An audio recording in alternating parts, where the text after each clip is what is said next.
Kita umpamakan pada contoh-contoh dengan lain kasus biar penjelasan ini bisa dipahami. Misal, ada petinju kelas berat dunia yang berkali-kali memperoleh sabuk juara satu selama 10 tahun. Tak ada lawan yang sanggup mengalahkan sang petinju itu, melainkan justru lawannya selalu dibikin KO.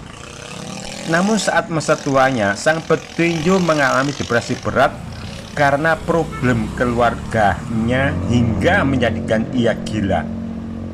Nah, ketika dalam keadaan mantan sang petinju kelas berat dunia itu jadi gila, yang jadi pertanyaan, bagaimana bila ia yang gila itu dijadikan seorang pelatih di sebuah sasana tinju?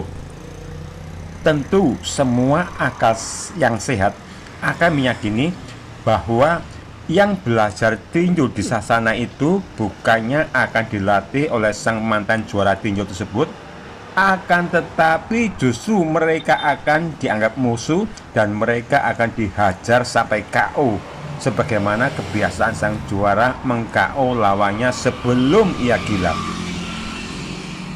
Bisa juga dengan contoh yang lain, misal ada seorang dokter yang setelah memperoleh izin buka praktek kedokteran, ia menjalani praktek profesinya selama misalnya 5 tahun.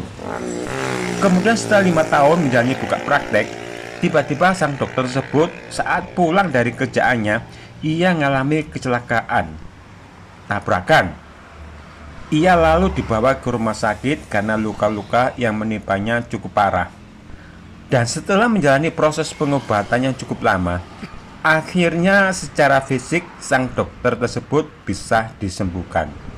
Hanya saja karena pada kecelakaan tersebut terjadi benturan yang kuat pada kepalanya, akhirnya kepala sang dokter tersebut terjadi pendarahan otak atau geger otak, dan akhirnya menjadikan dia gila.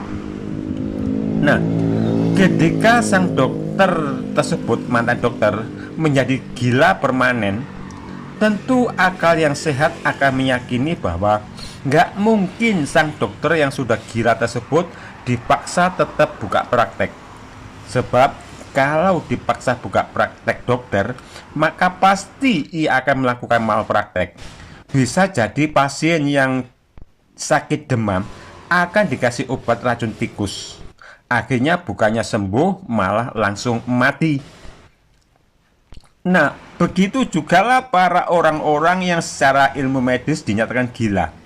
Mereka dengan status gilanya tak seharusnya